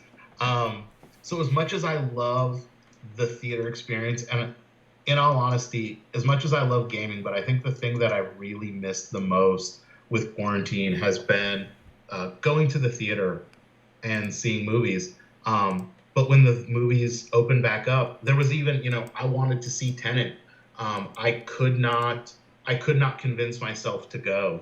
I had made plans, like I had come up with strategies, but at the same time, in the back of my head, I was like, I can. And the thing is, I trust the theaters that they're going to do everything they can to make it safe.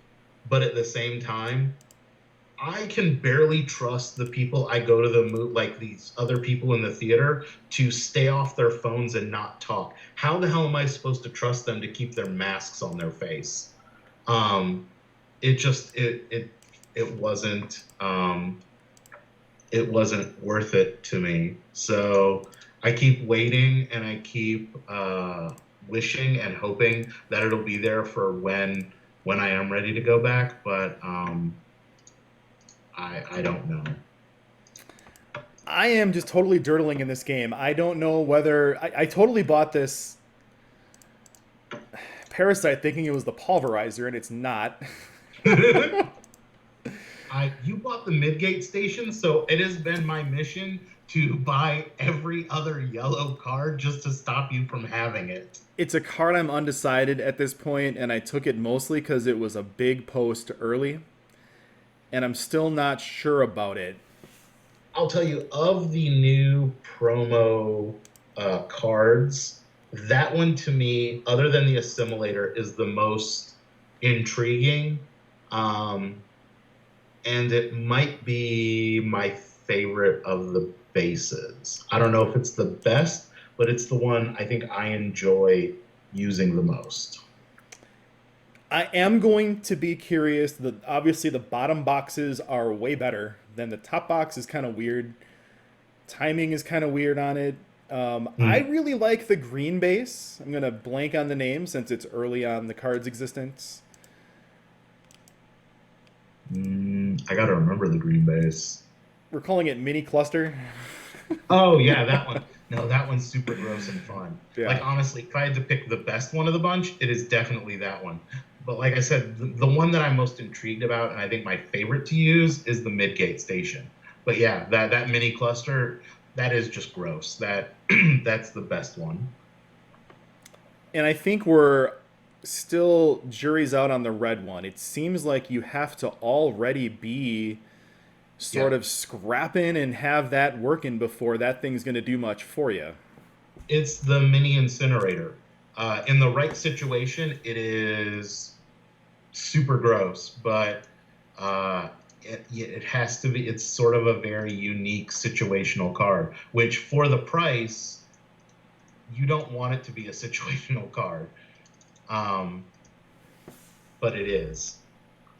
And I mean, I've won with it before, but I've also bought it, and I was just like, well, that was a cute. I think it's like 5 butt base that I bought just because I needed to throw something in the way.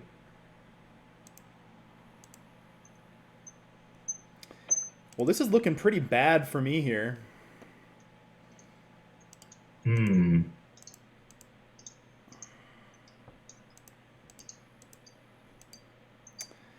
Yeah, this is looking pretty bad.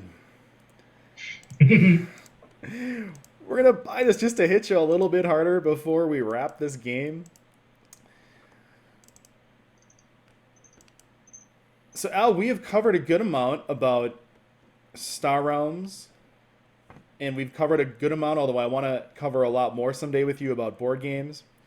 We've covered your interest in films.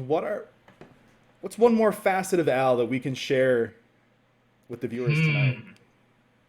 Hmm. Um, You into the other sports? thing that I maybe don't always get to share with some of my sort of like geeky, nerdy, gamey friends is I love to cook. Ah, I'm a big foodie.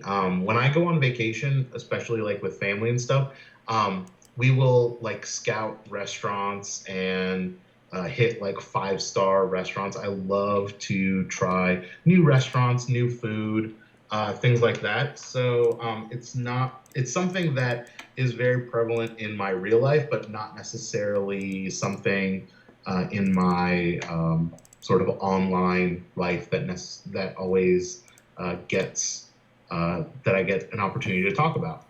But I love to cook. My mom is a gourmet caterer. hmm. Her her father, my grandfather, owned a grocery store. Um, Good game.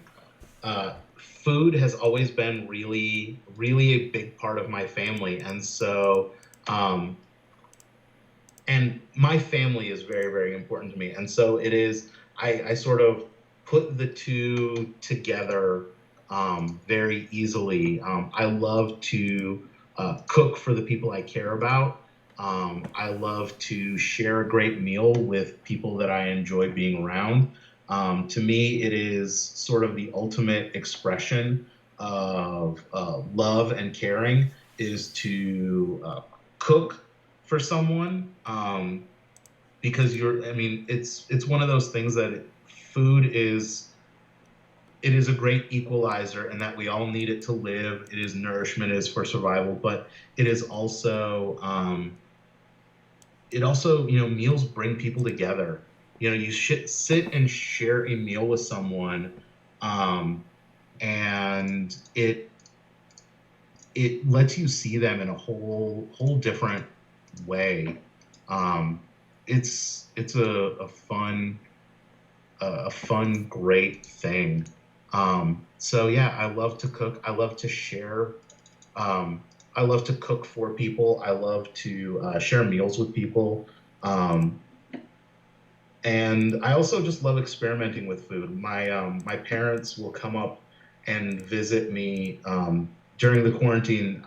They're the only people. Well, I had one friend who came and visited me, but they're the only ones who come to visit me on a regular basis. And my mom will always come up with some sort of fun, like, food thing to try, because she's still, at her heart, she's that caterer. She's wants to try. She's pretty much retired, but she loves to try new recipes, new ingredients, things like that.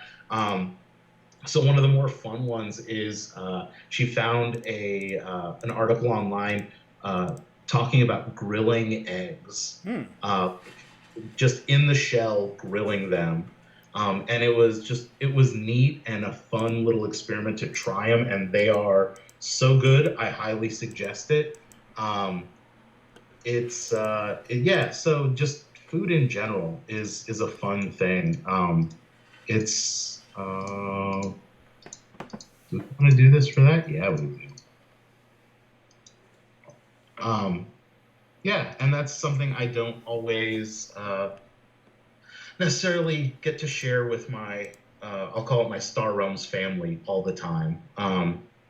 It doesn't always come through as much as maybe it does in my sort of regular IRL life. Now, is this inspired through a lot of family traditions? Do you get recipes, or do you watch a lot of the cooking shows? Where does a lot of your inspiration come for actually putting together ideas? So a lot of it is from family recipes. My great grandmother, who came here from Armenia, she escaped the Armenian genocide, was an amazing cook, uh, and she brought.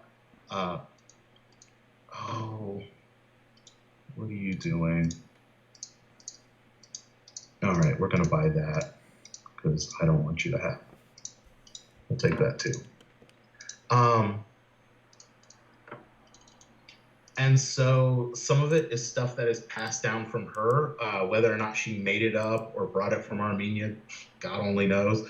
But she was an amazing cook. And then my mom is an amazing chef also. So whenever I'm in a pinch and I want to, make something or take something somewhere, I don't consult the internet. I call my mom and figure out one of her recipes, um, and get it from her. And it's it's always it's my mom is sort of my food, we'll go mentor, um in that she will always come up with some great ingredient. And that's half the fun. Is I love, like, going and grocery shopping with my mom and coming up with inspiration for dishes, and Awesome. then coming home and then prepping it and working. Because when she was a caterer, I was in high school and college, I would work for her, running the grill. And I mean, that's where I got a lot of my cooking ability from, is working for her.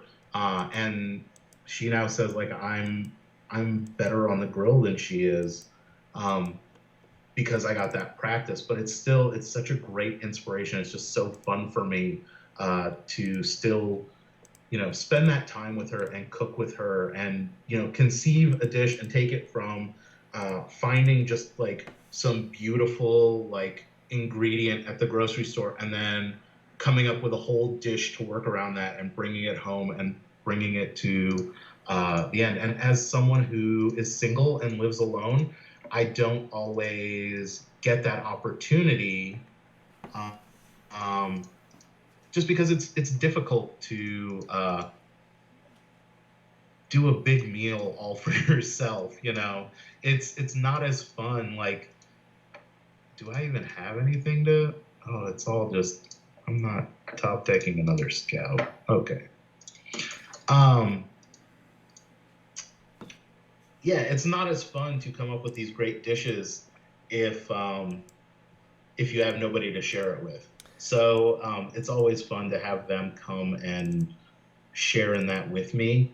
Um, or even, I will have dinner parties and have friends over and cook for them just because it's something just fun to share. No, you said it. I mean, I really respect this because being in a similar boat, I don't have anyone here with me in the pinball condo, and I've always used that sort of as an excuse. Again, if I'm not dating, I really have no reason to quite engage myself in learning better food preparation habits. And I can tell that your passion's true because just that you're doing it even though there isn't someone right there, and you're taking advantage of opportunities to share with family. And yeah, I've got friends that are super into it too. Maybe someday. I'm pretty lazy when it comes to the food preparation. I'll be honest. It's pretty bachelor-esque. I mean, I'm not gonna lie. There are some nights where dinner is like skinny pop and string cheese. People like my friends know me and they'll be like, "Oh, I bet you, cook all these great meals all the time." And I was like, "I'm also a single person who works full time. Sometimes I don't feel like, if it's just me, we're just eating, garbage food." Um, We could go back and forth on embarrassing bachelor meals. I did cereal tonight. I've done a package of Texas toast. yeah.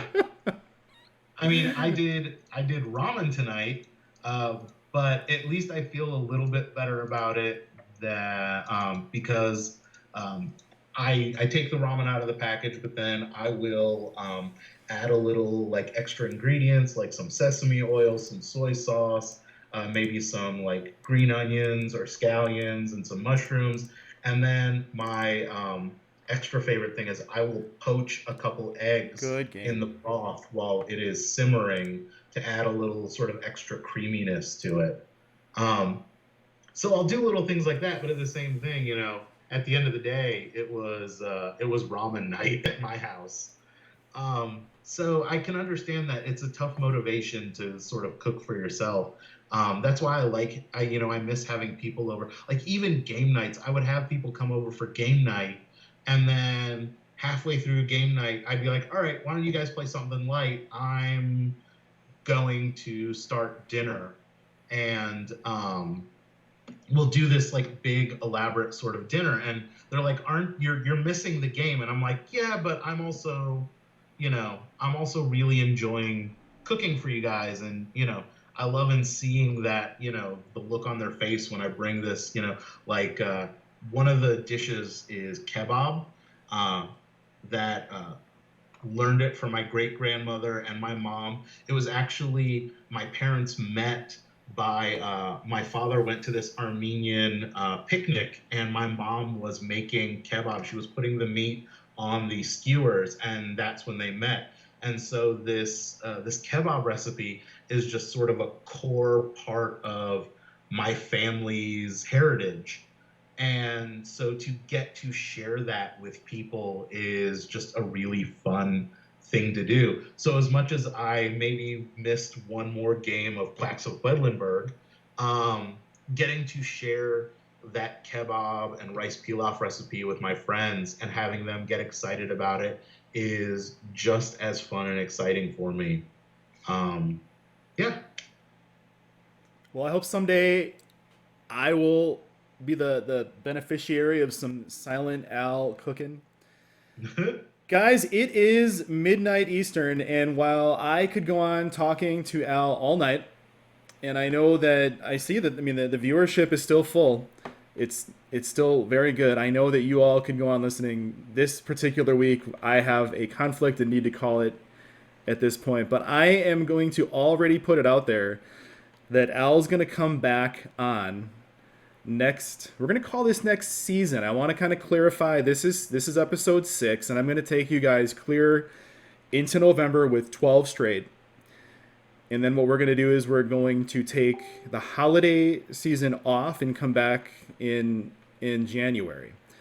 So I'm going to put it out there, Al, that I want to have you back pretty early in season 2, where we're going to You just continue. let me know. I am more than happy to come back. This has been so much fun chatting. I'm a little sad I didn't get the chance to insult anybody or damage some delicate egos, but maybe next time. I mean, you could take some cheap shots on the way out, but that's garbage time. I don't know But if no just no any of you, context to any of it. you high-ranking players who you've wrapped your ego too much around your gameplay, watch out! I'm coming for you. So I can't thank you enough, Al. I want to also just once again remind everyone that next week we've got Daryl and Shannon, the Gesslers, are going to be joining me. We're not sure the Oh, logistics yet. T3 squared. That's right.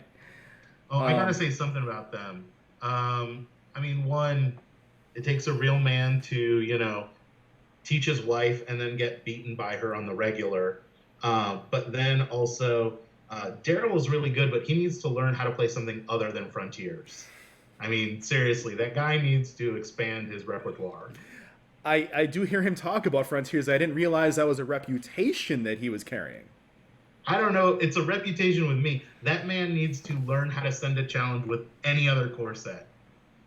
I will be impressed. I think he's a good player. I will think he is a great player when he learns how to play in something other than Frontiers. Because Frontiers is great and all, but it is just an aggro rush. He's got to learn how to buy some economy now and then and buy like a card that costs more than 4.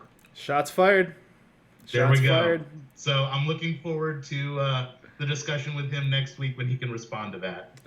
So I do want to especially thank anyone that is here live. Again, I very much understand there is tons of content out there with streaming services and even NFL football tonight. The fact that you're here with me means a ton.